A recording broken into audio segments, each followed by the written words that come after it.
occasion of World Heart Day, today we are going to have a good discussion about our heart, and our topic for our discussion is cardiovascular health for everyone. And today for our discussion we have with us Dr. A. Sreenivas Kumar sir. He is a senior consultant cardiologist at Apollo Hospitals, Jubilee, Hyderabad. So welcome to our live session, sir.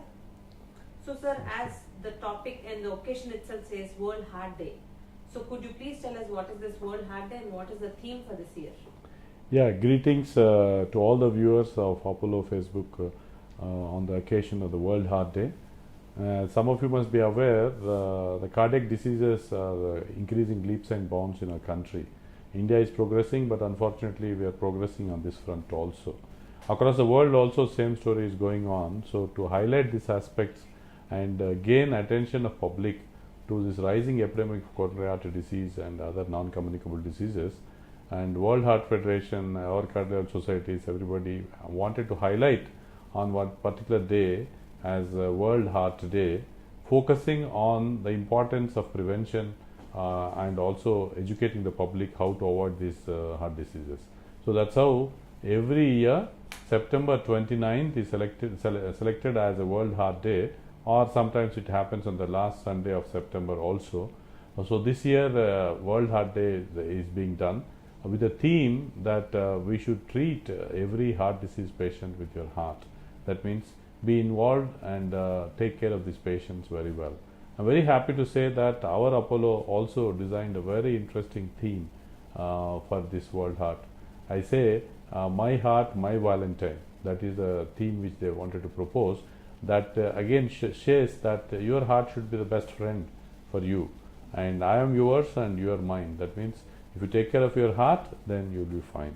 So this goes very well, and I want to highlight this message of both World Heart Federation, societies, and then our Apollo hospitals on this occasion of World Heart Day. Thank you so much, sir, for the brief intro and telling us about the theme of the World Heart Day. Sir, as we are talking about the heart disease and heart health itself, how do we prevent these heart diseases, sir? That's the most important thing which we all learn to know. I have to learn about it. As we all know, prevention is always better than cure, and then prevention, if done on time, can save a lot of lives. And if you have to see how we have to arrest this progression of coronary artery disease and heart attacks, putting stents in cath lab, doing complex high-risk procedures is not the solution. The best solution is to see that you don't get into disease at all. So that is how we think about prevention. And if you know how these heart diseases are happening, then you also know how to prevent them. So basically in India, we see heart diseases at two peaks. One we see in relatively young age, that is more horrifying and terrifying. We keep saying that fathers get their young sons for treatment. That is unfortunate, which is very special for our country. So in this subgroup where young heart attacks, smoking, stress, and actually leads to most of these problems. Very rarely, sometimes there could be like insulin dependent diabetes mellitus also. But other peak which happens in the elderly age group, somewhere around 55 to 60 age, is what is the standard risk factors like hypertension, diabetes, and then probably high cholesterols, then same thing like obesity and less of activity. All things will come into picture. Other important reason for young people suffering heart attacks is the family histories of heart disease. Suppose your father had a heart attack at 40 years, tends to come back to sons also at the same age. So if anybody has a family history of heart disease, you should be extra careful and go ahead and pursue an active, healthy lifestyle and get the preventive heart checks done. And if at all you find to have any risk factors, you should take treatment and try to avoid getting into trouble. So if you have to see how to prevent this occurrence of heart disease, the best way is to see that you won't get into risk factors at all. So see how best we can prevent the occurrence of hypertension, prevent the occurrence of diabetes. That itself, actually, that's a concept which is coming up called as primordial prevention. Primary prevention we call when you have a risk factor but you're not getting into heart attack. That's where we need to take treatment with drugs and actually sugar tablets, blood pressure tablets, things like that, along with cholesterol tablet. But a step ahead, we are moving in prevention. That is what we want to promote as primordial prevention, where you see that you maintain active lifestyle, maintain your weight, don't stress yourself too much, eat healthy, take less of salt, and we'll discuss this more about the preventive aspects about each. But if you see that you won't even get risk factors, then the next step of getting into heart disease also can be prevented. Now there are some new methods also which have come for prevention that we will discuss with further course of questions. Sir, as you're talking about prevention, even though many people they follow and ensure that they take care of themselves, still they'll end up in some minor heart problems or heart diseases. So, in order to overcome this prevention part also, what is the role of health checks, sir, that plays in identifying and detecting the diseases early stages? Yeah, that's an important concept which has come up. Apollo has been pioneering in this healthy heart check concept. In general, health checks also. And a common notion which is there in the public is just the checkups are done just like that. It's not so. Routine tests which cost about 10,000 plus are done at a much cheaper price of 3,000. So, just I am to give you an example, that is to highlight this aspect of preventive checkups and public not to get into trouble. The managements are thinking on those lines. It's not just on the commercial line as some of the population thinks. So, why is it important for preventive checks? Is as I mentioned, one of the very important risk factors is family history. Somebody in your family has already suffered a heart attack at 35, 40 years of age, then you should be extra careful and try to go for the checkups more early and maintain your lifestyle, and again eat healthy, do yoga, walking, all that, and see that it doesn't fall. Unfortunately, you have to develop some problem. You will know it in the health checkup before it strikes you. Like high cholesterol is there, or high sugar is there, high blood pressure is there. You won't know it. Many people will think that you will have symptoms, but it's not true.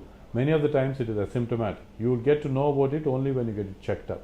So that's why it's very important for you to get yourself checked up, do physical examination, check your blood pressure, check your sugar, check your cholesterol, and if any of them is starting, then probably you have very good medication to decrease further rising blood pressures or sugars and indirectly preventing heart diseases.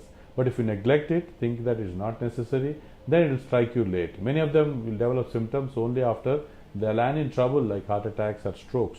So you shouldn't wait till you defer symptoms or diseases. The best time is to go for such health checkups and then take a consultation with a good physician or a cardiologist, and accordingly follow their advice to not to get into these future risks of heart attacks and paralysis and strokes. So the sedentary lifestyle that many people are leading nowadays, like shifts, night shifts and different shifts of jobs, they're not able to go for walking or whatever said reasons, they might not be finding time and all, and sitting for long hours and one desk and doing work and all. Is this sedentary lifestyle also a reason behind increase of heart patients in our country? Yeah, this is an important point which you brought out, which is unlike the Framingham risk score, which is generally followed across the world to assess the risk of heart attacks and strokes in a particular person. What Apollo did in tie-up with Microsoft is they collected data from lakhs of patients which come to health checkup as well as routine hospitals, and tried to put into multivariate analysis, and a lot of AI work has gone into it, and then came out with a new risk score called Apollo risk score for cardiac diseases. So I think if you are aware, on that same app which you have 24/7, it shows this, or it is being screened. If you screen that in your smartphones, you go into that risk calculator. So what is different of this Apollo risk calculator compared to other Framingham risk scores and other scores of atherosclerotic disease which you have in the world is what you have asked about. This is a sedentary healthy style is also supposed to be one of the important risk factors in our country, which may be not studied elsewhere before, but in our risk calculation it also gives an important aspect of the total risk calculation. So if you see what studies have shown is, compared to a person who is very active, and compared to that to a person who sits for more than 6 hours in a day continuously, the risk is double, the mortality is double of getting into heart diseases and heart troubles. Even if somebody gets into it, also the chances of developing complications are also high. So it's very important for everybody to keep fit, keep yourself active, and not to lead a sedentary lifestyle. This has been very much highlighted by the Apollo risk score. Another thing which became different in our risk score is the diastolic blood pressure, which is supposed to be also important, also is highlighted. And these two are the special things which are highlighted in our Apollo risk score compared to Framingham score. The other standard like diabetes, age, sex and smoking are anywhere there. These two are the other things which are different, which are more relevant in our country. So mind you, So you should also, this is your important point of sedentary lifestyle you brought up. Then the question comes, how much active is activeness? We get some patients saying that I do lot of walking, sir, still I get it. So how much walking you are doing means that fellow will be telling he walks about half a kilometer a day. That may not be sufficient. That may not be actually called as active lifestyle. What is active lifestyle? We have to know it. You should walk, do brisk walking, or at least walking for 30 minutes in a day. And God is kind enough to give you 2 days holidays, at least 5 days in a week. If you do this 30 minutes of active exercise, walking, or if you don't like that, you can do swimming, jogging, cycling. Of that, 5 days in a week is supposed to give you the protective benefits of active lifestyle. If you are again a physical player or a dancer, all that is fine, but at least if you are not able to do anything, minimum of walking is also good enough. But if you do at least aim for doing at least 4 kilometers a day and for 30 minutes a day, and do it for 5 days in a week. That's what gives you the benefits of active lifestyle. So just because you walk for half a kilometer, don't be happy with it, but you follow these precautions. And suppose somebody has joint pain, so you can't do that also, then probably sitting and cycling is also good enough, or swimming is also good enough. If you can't do anything, Indian sciences also showed yoga, meditation, and doing yogic exercise are also good enough, and you can have benefits. At Apollo, we are also studying the effects of this yoga on blood pressure reduction, and we wish the studies will come positive, and we are very optimistic about the benefits of yoga. It's already proven, and one more step at Apollo we are doing is to prove this benefit of yoga and meditation even in patients of hypertension. It's very apt for us to get into this and then teach the world about how to prevent your heart diseases by using these practices. Thank you so much, sir. Sir, along with this sedentary lifestyle that you said, to modify a lifestyle by at least walking for half an hour and hour. So now even the food habits have changed a lot. We are no longer continuing the traditional way of having foods that we used to have. A lot of fast foods, instant foods that have come up. Does even food plays a major role in behind the scenes of these heart diseases because of seeing of high cholesterol and etc. in patients? Yeah, that's very important. Actually, what the studies have shown, they have done one analysis called daily life years lost. World WHO has done this, and a significant percentage of work life time or hours or years is wasted because of abnormal food habits. So if you can eat healthy, then significant proportion of problems could be avoided. That's what that particular study showed. So what I would like to mention is obviously that is a source of trouble for many of the diseases, especially if you have diabetes or blood pressure. But in general also, if you keep on eating, then you will increase your weight, and obesity also is a risk factor, and all the other risk factors also get worsened by the food habits which you follow. So what is healthy eating then? Probably if you have to see, the goat-like diet, vegetable diet is supposed to be good. Traditionally, our Hindu culture, rishis and all were supposed to be following it. Now that we are westernizing, these globalization, westernization with eating cheese, burgers, pizzas and all that is not that good for heart. Another beauty, if you see the nature has its own methods to control. If you see about the healthy foods, many of the foods which are very tasty like biryanis and all that are not healthy, and all the healthy foods may not be tasty. Then otherwise, if it is the other way around, then people will eat and then exhaust nature. That's how the nature has its own methods of control. If you have to ask me what is the tasty food which is healthy, probably fruits are okay, and occasionally chocolate with antioxidants is okay, but again you need to keep conscious about the calories. If you keep on eating chocolates, it will spoil your gums and increase your weight and cause increase in sugars or that problem. So if you have to ask me, probably vegetables, salads, and then probably taking more of fruits is good for heart. But in Sanskrit there is a saying, Ati Sarvatra Varje. Anything you eat in excess is not good again. Tons and tons of apples, tons and tons of bananas you keep eating, again it will increase your weight also. So what is recommended is anything in moderation is fine. Salt, it should be less than 5 grams, maybe if you have to see teaspoonful per day. Then probably if you have to, some people say ghee is good, then tons and tons of eating ghee is also not good. And the oils question is asked commonly, what is the recommended oil? Not here to support any particular company, but basically the rotation of oils is supposed to be good. One thing which people have to know is if oils are cooked again, the refined oils, the recooked oils are very bad, not only for heart disease but also prone for cancer. So don't do that. and any oil in little moderation is fine. Probably average, commonly most of the people use sunflower or maize oil, cannon oil, like that, it's fine. But don't use refined oils, don't use too much of hydrogenated oils. Other things what the studies have shown is if you can rotate your oils, that's also going to be good. People think about olive oil, it's so good and but very bad to taste again. If you can afford it, you can use it. But otherwise, any oil, again, rotation of oil with moderation is good. So, in other words, to say, diet plays an important role. Eat vegetables, eat healthy, and anything you eat, eat less. Sweets are not good, and then fats are not good. So, salads, vegetables, and are good. And hope again you all eat well to maintain your energy. Also, if you fast yourself too much, then you get into other troubles too. Thank you so much, sir. And any health discussion without discussing about a pandemic which we have crossed is incomplete to be called as. So post-COVID, many people are facing many health issues. It might be because of the COVID effect or might be because of the treatment effects which they have undergone. Is there any increase in rise for the heart diseases, or even the patients who have been affected by COVID, have their health condition worsened more than earlier?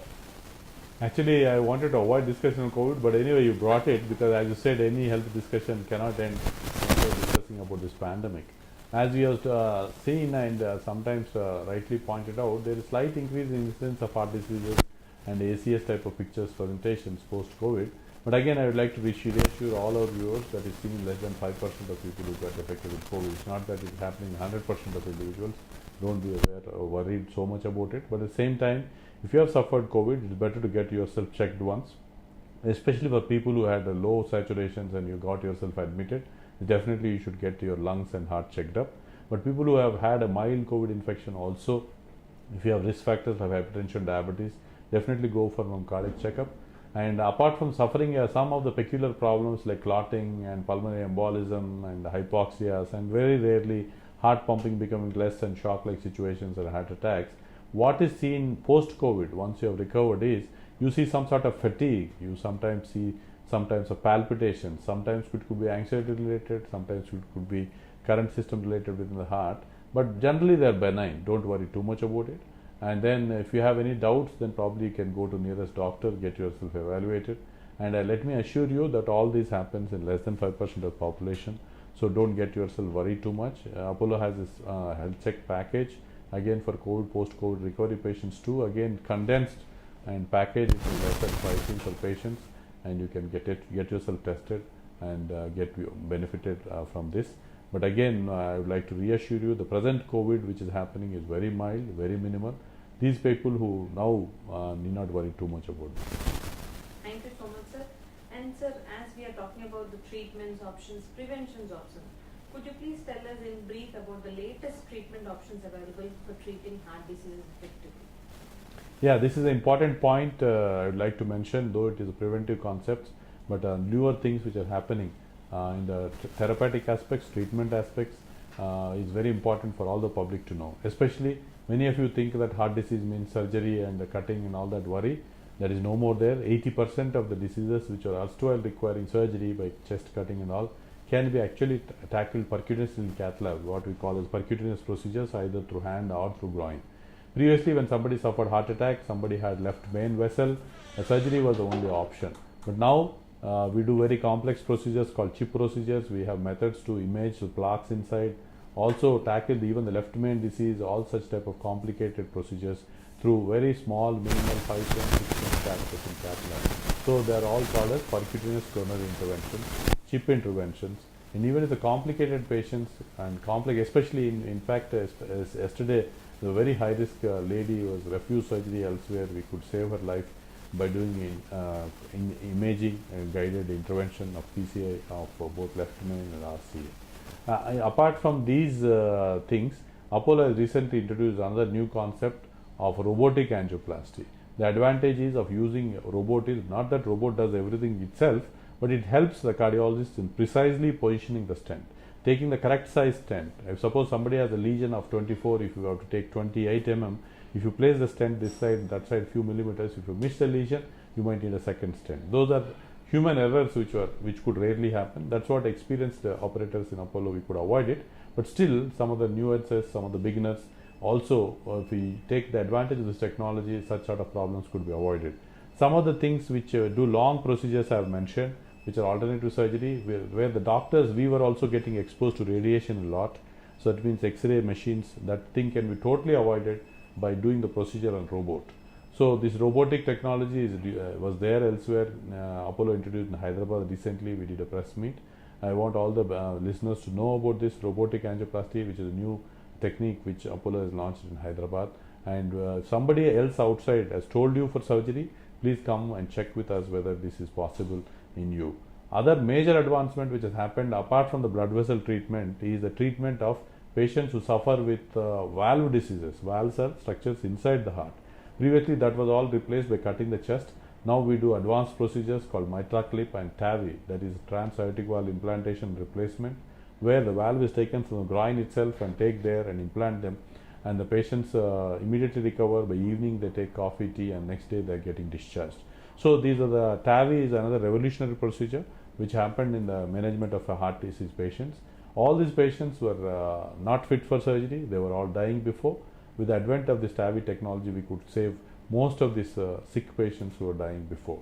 So these TAVI procedures for aortic valve, mitra clip for mitral regurgitation, and some of the chip procedures for left main and complex CTO patients is a great revolution advancements in interventional cardiology without cutting, and the next day patients become fit to go home. I think these are the advances by which we improve the lifestyle and the life expectancy and life duration of these patients of heart diseases. As you all aware, when we got independence, we had a 40 plus life span. Now we're proud to say that in India we progressed further. Now the average age of survival is 71 years or so. Then probably this is a great thing for us to celebrate. And then following all the healthy lifestyle measures mentioned, and then following these, suppose you suffer to any of these diseases, coming to Apollo and taking these treatments of high value goes a long way in managing your health and being positive about it. Thank you. Thank you so much, sir. And dear audience, I would like to tell you here, apart from all the instructions and the precautions given by doctors, please don't miss your regular follow-ups.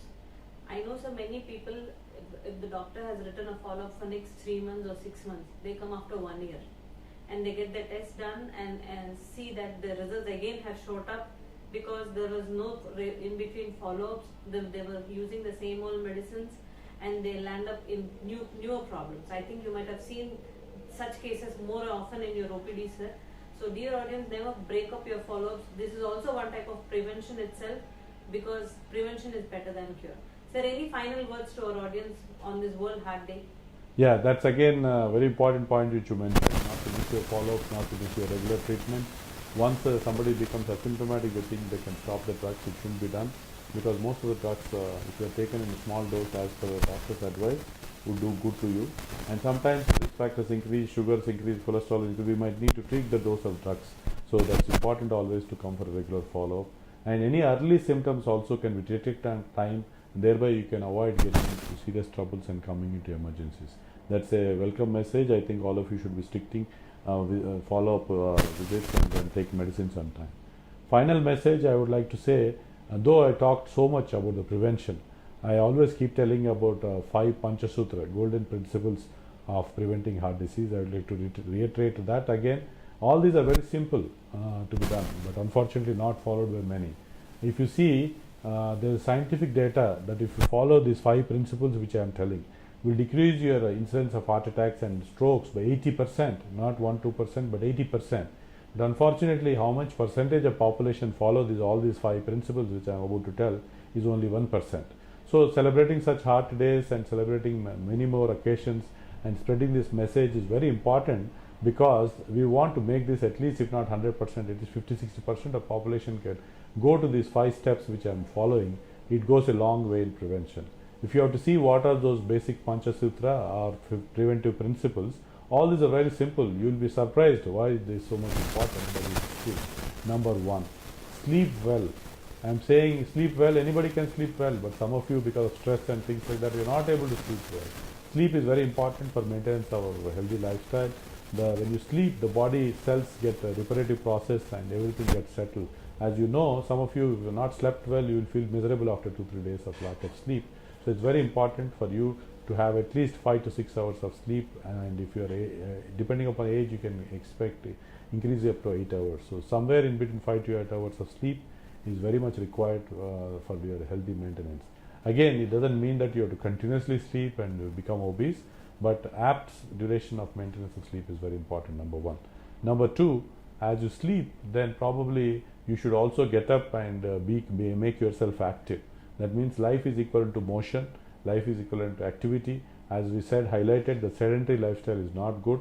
Activity, minimum of 30 minutes of walking or exercise per day, at least for 5 days in a week, is important for prevention. The second thing is exercise. So third is, again, as we have discussed, eating. What you eat is important, and eat healthy. We are not telling yourself to starve or do through a lot of other processes. Whatever you eat in moderation. Generally keep it in mind that eating vegetables, salads, those such things are healthy. Whatever you eat, keep in moderation. That is, eat healthy. That is the third principle. Fourth principle, I wouldn't like to take it as a negative thing, or don't avoid stress and all that, but remain happy. Being happy is very important, not to get into diseases. So at the same time, that happiness should not be at the cost of indulging problems to others. Don't indulge yourself in bad habits like smoking or alcohol. They're no good. But if you yourself maintain happiness and probably help others to be happy, that keeps you healthy a long way. And then practicing yoga, meditation is also supposed to be helpful in this keeping yourself fit, healthy and happy. Lastly, the last risk factor again is important. If at all by health check or by any means you come to know that you have diabetes, blood pressure, high cholesterol, things like that, you have very good medications to control that, and then treatment of these risk factors helps you a long way in avoiding diseases. So that's how these 5 principles, I want my wish that not in 1%, but at least 50-60% of population follow this and keep yourself healthy. Thank you. Thank you so much, sir, for enlightening us on this World Heart Day about how to keep our heart healthy. I hope our viewers get the maximum benefit out of these points, and especially your Panchasutra points. Thank you so much, sir, and thank you, dear audience, for tuning in and staying along with us during our live session. Stay tuned for more such live sessions. Namaste. Namaste. Thank you.